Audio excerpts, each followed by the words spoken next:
Hello. Today I'm going to present about the system of coral reefs and explain a little bit about them, summarize them, see what's affecting them and which ways they're able to be protected. To start with, we can look at the system, which is the protection of coral reefs across the ocean. This can be in various places such as Hawaii, Mexico, Australia. This is where these coral reefs are able to be found,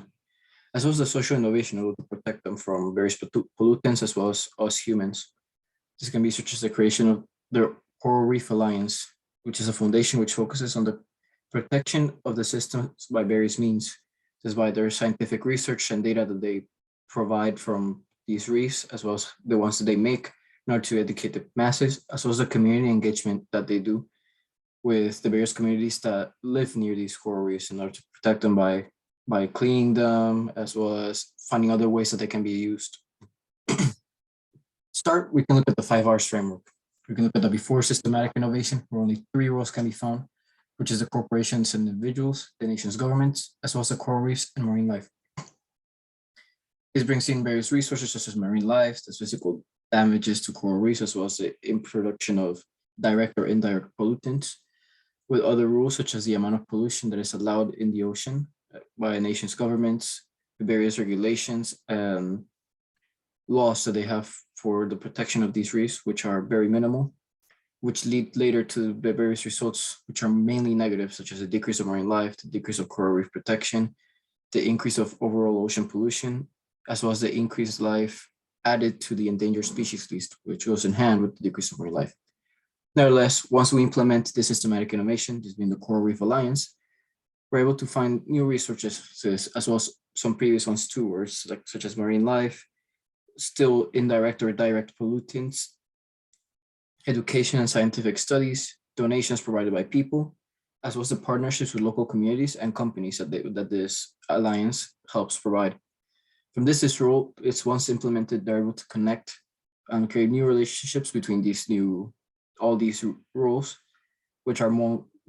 positive, such as the less pollutants and threats into coral reefs, the implementation of regulation and protection laws, as well as the consultancy that they do to individuals, such as the community engagement, as well as with other companies that they have key alliances with. Nevertheless, when we look at the rules, some of the rules stay the same, as well as some new ones are added, such as the creation of the laws protected the marine life, as well as the coral reefs, linked to more positive results, such as the increased protection of marine life and coral reefs, the protection of endangered reefs and species, so as the decreased pollution and physical threats that they have. From this, an impact statement can be constructed, as being in coral reefs, once we add the role of the Coral Reef Alliance, various parts of the system can be changed in a positive manner, such as the creation of new roles, relationships, and rules, as well as keeping some negative ones, however, less direct and to a lesser extent that affect the overall system. So this can be such as a scientific research that they're able to conduct, so community engagement, just with the ecosystem, which leads to more positive changes, which is the overall protection of the coral reefs, as well as the building of new ones and the preservation of them, which later on helps with the less pollution that's implemented with these coral reefs and marine ecosystems. Later on, we can look at the Iceberg model.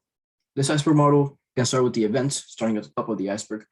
which is the normal implementation of pollutants, the decrease of sea life, the destruction of coral reefs, wrongful recreation, overfishing, and overfishing of marine life. And from this, some patterns can be seen, such as the diminishing size and population of these reefs. This can be such as the overall size, as well as the marine life that's found in them, as well as the constant introduction of pollutants into the sea by both industry as well as individuals through tourism or just recreation that they are surrounding that area, as well as a decrease in carrying capacity of marine life ecosystem. This meaning the amount of animals, amount of sea life that's able to be carried by this ecosystem. Afterwards, we can look at the structure, which is the need for food sources by humans, where the ocean can be seen as one of the biggest and easiest sources of protein in the planet, as well as the poorly regulated and unregulated marine loss, which goes in hand with the use of the sea by some of the companies where they're able to just throw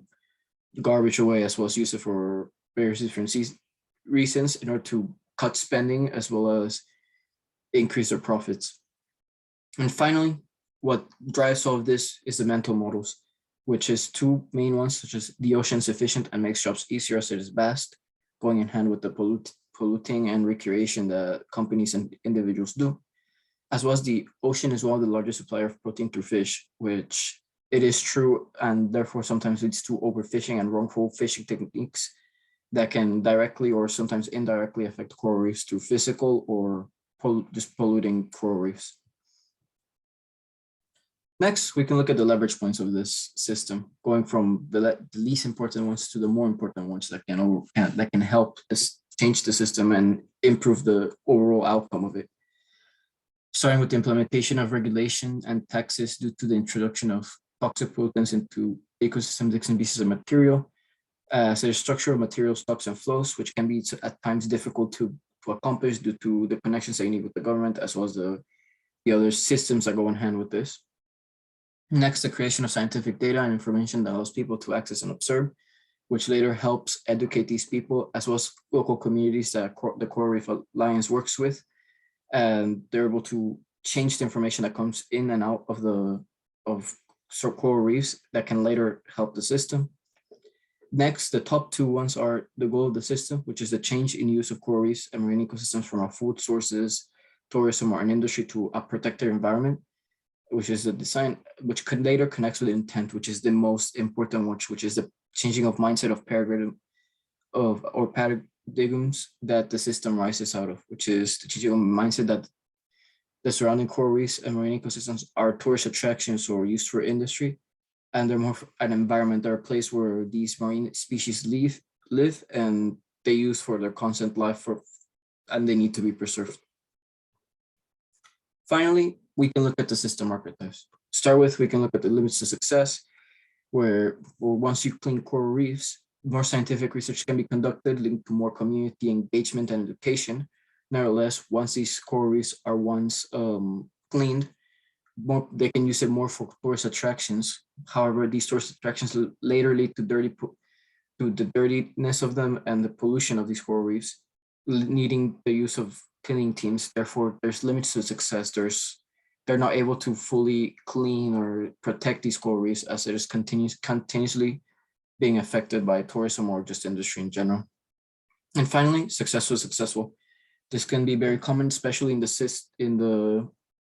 alliance itself, as they both have community engagement and scientific research. And most of the time, community engagement is more successful, as they are the ones that clean those coral reefs, and they're able to change the mindset of the whole community, the whole nation, leading to more education and results by the community. However, on the other hand, less resources are there put into scientific research, as resources and the importance that it's given is less. However, there need to be more work into it, such as more research gathered and more results. However, due to the amount of success that goes into the community and the big size of it, of the entire community rather than just a scientific community, there's less focus on them and more focus on the community engagement, leading to successful. Thank you very much. This was the coral reef system and the various information about it and how it should be protected in order for us to continue the well-being of the marine life.